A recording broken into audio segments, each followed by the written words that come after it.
ამ ვიდეოში მოგიყვებით საინტერესო ფენომენს. დააკვირდით ამ გოგონას და დაწერეთ კომენტარებში თქვენი აზრით, რატომ ვარჯიშობს ის თვითმფრინავში. ან მაგალითად ეს გოგო რატომ ვარჯიშობს თვითმფრინავის ტუალეტში? რამე ტრენდია ახალი თუ განსაკუთრებულ მიზანს ემსახურება ეს ყველაფერი? ამ ყველაფერს ამ ვიდეოში გაიგებთ.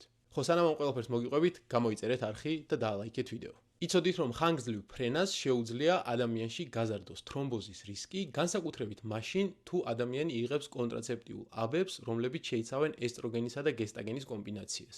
ეს არის კლასიკური პრეპარატი, რომელიც უმნიშვნელოდ ცვლის სისხლის რეოლოგიურ თვისებებს, თუმცა, როდესაც რისკ ფაქტორების კომბინაცია ხდება, მაგალითად, როგორც არის იმობილიზაცია და უმოძრაობა ამ ხანგრძლივი ფრენის განმავლობაში, ამ რისკ ფაქტორების კომბინაციამ შეიძლება საფრთხე გაზარდოს ფეხის ვენებში თრომბის წარმოქმნის. ეს რისკი უფრო გაზრდილია ისეთ ადამიანებში, რომლებიც მწეველები არიან ან ცხოვრებაში უკვე ჰქონდათ მსგავსი თრომბოზული ან თრომბოემბოლიური შემთხვევა. მაგრამ ეს ინფორმაცია, რა თქმა უნდა, პანიკის საფუძველი არ უნდა იყოს, რადგან შეგვიძლია ამ რისკ ფაქტორების საწინააღმდეგოდ ვიმოქმედოთ და რისკი დავწიოთ. სწორედ ამას აკეთებდნენ ის გოგონები ვიდეოს დასაწყისში, რომ განახეთ, ამ დროს ძალიან ეფექტურია, რომ რეგულარულად ადგეთ და რამდენიმე ნაბიჯი გადადგათ, ან ჯდომით პოზიციაში ავარჯიშოთ ფეხები. გარდა ამისა, მნიშვნელოვანია ატაროთ კომპრესიული გეტრები, რომლებიც აფთიაქში იყიდება და მიიღოთ საკმარისი რაოდენობით სითხე. მესმის, რომ გეტრების ტარება შეიძლება არაკომფორტული იყოს, მაგრამ ისინი ამ შემთხვევაში ძალიან ეფექტურია.